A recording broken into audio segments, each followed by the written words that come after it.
B.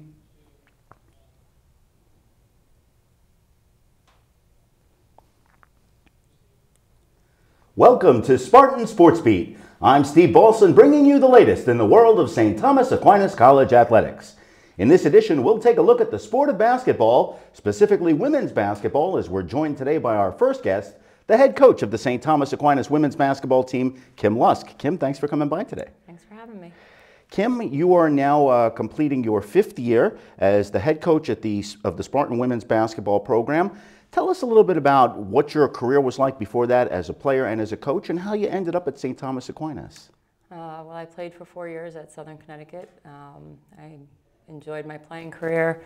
As soon as I graduated, I got a grad assistantship at the University of New Haven, which was right next door.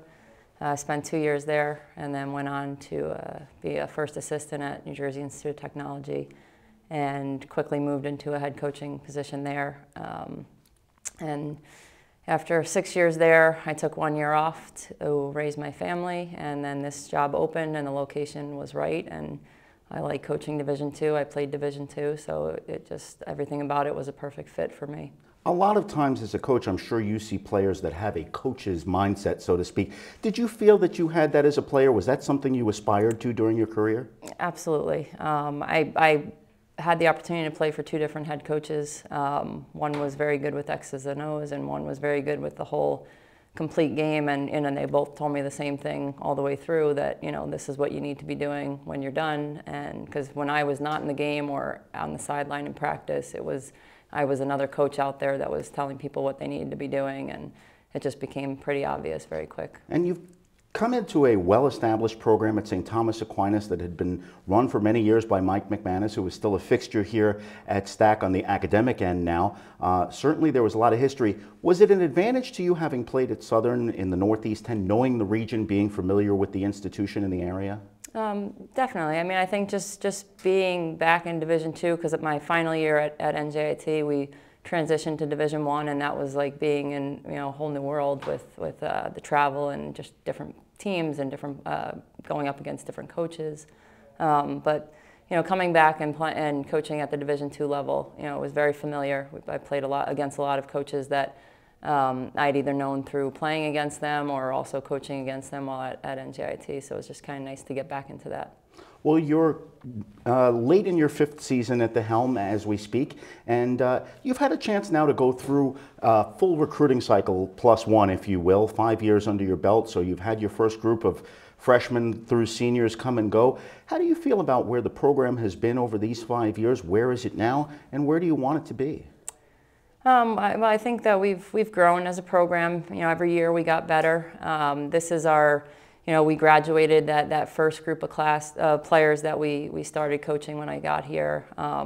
So, you know, we considered that this would obviously be a rebuilding year, but we didn't want it to be a major drop-off. And I think that we've done a good job so far with keeping it that way, and we look to continue to grow the program every year. You've had some time to reflect on your team's run to the ECC finals last year. It was certainly an exciting season and tournament, finishing first in the conference regular season with a terrific start on the year.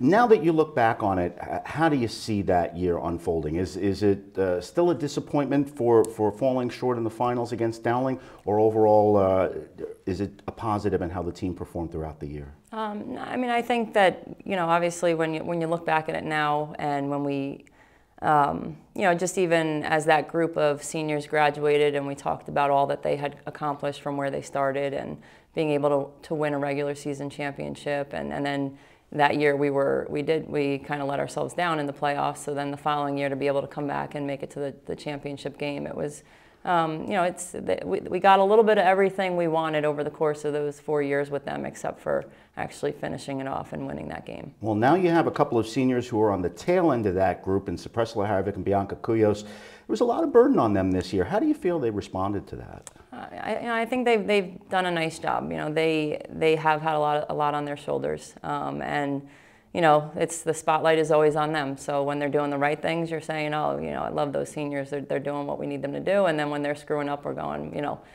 the seniors, they need to do more. But you know, they're carrying the team right now. And when they're playing well, we're playing well. And if they hit a lull, we hit a lull, so it's tough for them. Well, in spite of all, you also have a pretty impressive underclass group. Tell us a little bit about them.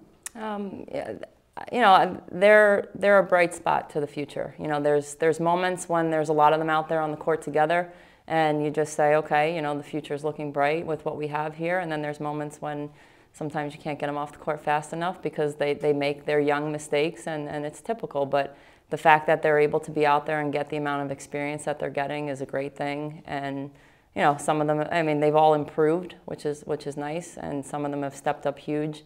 But I think that the toughest part with being a young player is learning how to be consistent. When you look at a player like Lexi Berhenny, a backup point guard, that's always a big challenge. But also Allison Brennan, who has been a real stalwart in this lineup throughout the season. Were you surprised? Are you surprised at all at how they've performed? And where do you see their game going in the years to come?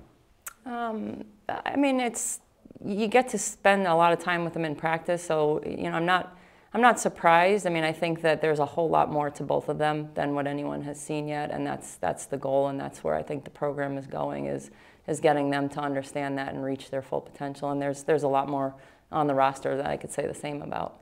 Well, a lot of that comes into the recruiting process. And of course, you and your coaching staff spend a lot of time that people don't see off the court in scouting high schools, community colleges, I'm sure throughout the region, possibly throughout the country, as most coaches do. What is that process like for you? How do you approach it? And obviously, St. Thomas Aquinas is different than a lot of schools in the ECC. What is it that you promote as a strength of the school to try to bring students in? I think that the campus, when we have the opportunity to bring student athletes to campus, I think the campus and the academics sell themselves. We try to promote loyalty as a coaching staff to them. We like to go after freshmen, recruit freshmen, we're very honest with what we see and what we expect, and it's our goal to help them improve every year. And I think that we've had some success with just watching as the players grow, the program grows, and I think that's where the reward is. And you've been with bigger programs as well as smaller programs. Is there a sense of intimacy that you can actually use to your advantage when you deal with prospective student athletes' families? I think that, for a female student athlete, especially now we're adding more travel into our schedule, I think that being at a smaller school, that they do have a lot of opportunity here, a lot of people here to help them, a lot of resources. So we certainly use that as something that they can have towards their advantage. Well, the success has been there over the first 5 years, including a Coach of the Year honor, so well-deserved for you, and your program as well has enjoyed a lot of success under you. We're certain that they're going to continue to do that in the years to come. Kim Lusk, thank you for coming by today. Thanks. Kim Lusk, the head coach of the St. Thomas Aquinas College women's basketball team. We'll be back in just a moment, and we'll have with us the leading scorer on the Lady Spartans team this season, Spartan Laharovic. She's a senior, and she'll be with us right after this.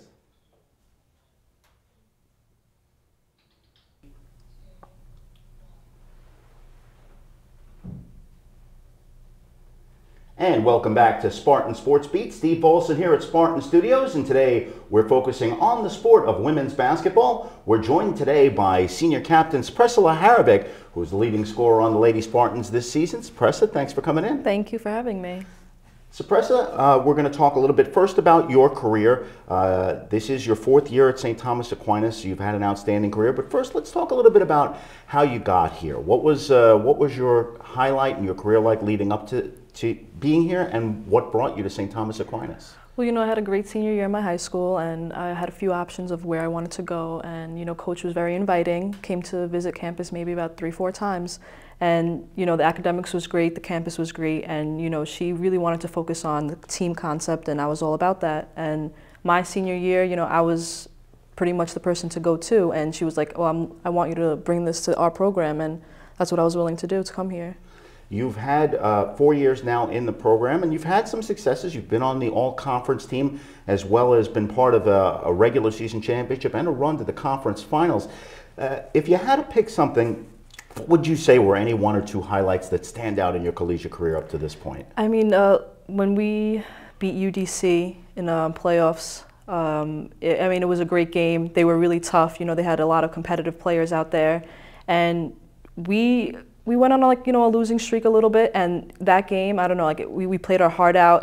They're a tough opponent, and they had a lot of seniors that graduated, but we put up a fight. And, we went to play to the championship against Dowling. Unfortunately we lost, but, we had a really good run. Well, you've had to take part of that helm now. There was a pretty significant senior class that had come up through those last couple of years. You had Brianna Sloper, Kim Varelis, Natalie Cadavero, and a lot of players that have been here that I'm sure you looked up to. Now as you enter your senior year, do you feel that burden that you've had for the underclassmen? There have been a lot of young players on this squad. Yeah, it's been really tough. It's different. I never knew what they had to go through. And, being the underclassman or even being a junior, it was like I didn't have to carry all the load on me. There would be games where I'd be like, I need to step up because they're not stepping up or things of that sort. But it's been very difficult. And both me and Bianca have just pushed it together and told each other, like, listen, like, we need to do this for each other and for the rest of our team. And that's what's going to happen if we want to win games. And of course, you dealt with a nagging injury earlier in the year. Those things sometimes don't even heal through the course of the year. Is that the kind of thing that you haven't been able to rest on? You have to push that behind you? Does it add an extra challenge? Yeah, I mean, it does. I've been ever since sophomore year, I've been injury after injury. So I'm just like, come on, like, let me push it out. But I think this year, bouncing back off of it, I was like, I need to push myself because it's my final year. What do I have to play for? I'm going to play for my team, I'm going to play for my coaches and for myself. Did you hit that level that you thought you were capable of? You've had flashes throughout your collegiate career, but this year, especially in the second half, it really seems like you've stepped your game up. Yeah, I feel like I need to like push myself, especially like I don't have anything to lose anymore. And I need to go out there, play hard, and especially in the next coming up game, I just need to push myself and tell my teammates, like, listen, like, let's do this for us and let's do this for coach and let's just try to come out on top. Of course, the athletics are so important, and you have been a leader on this team on the floor, but you also have a lot to be proud about in the classroom. Tell us a little bit about that. I'm a criminal justice major, and I didn't come in here as being that I did bio for a little bit, but it didn't work out too well. So as soon as I switched my major, top notch. I've been on Dean's List 6 times, so I've been really concentrating on school because school and basketball, it's very hard to put together, and sometimes it's just like, do I study, practice, like what do I have to do? But it's been hard balancing, but I'm glad that I got the opportunity to make Dean's List and everything. In line with that, as you wrap up your collegiate career, do you have any plans? Is there anything that you have in the queue or anything you're looking for after your academic career ends? Yeah, I definitely want to go to graduate school and potentially maybe play overseas. I think that would be like something different, and I still want to continue to play basketball. It's something I've played for, maybe 15 years now. I don't want to lose the love for the game. And graduate school, I definitely want to keep my academics on top, and I feel like right after college is the best way to go to graduate school. As you have a chance to reflect, and of course it's not over just yet, and it may go on for just a while yet, but how would you put your athletic career in perspective? What do you look back on, and how would you sum the whole thing up if you had to? I mean, team camaraderie and togetherness. There's days where I felt alone, but there's days where they pick me up. And throughout my all 4 years here, I had always had someone to talk to, always someone to rely on. It's just been a great 4 years here. Well, it's been great, I'm sure, for the coaches and everyone here at St. Thomas Aquinas to have you as part of the program and as part of the institution, and we wish you all the best going forward. Thank you, I really appreciate it. Priscilla Harvick of the St. Thomas Aquinas College women's basketball team joining us here today on Spartan Sports Beat. We also want to thank our other special guest, Kim Lusk, the head coach and sports information director here at St. Thomas Aquinas College, and we want to thank you for watching once again. Spartan Sports Beat is a production of the St. Thomas Aquinas College Department of Athletics and JHP Productions. Until next time, this is Steve Balson from Spartan Studios saying so long.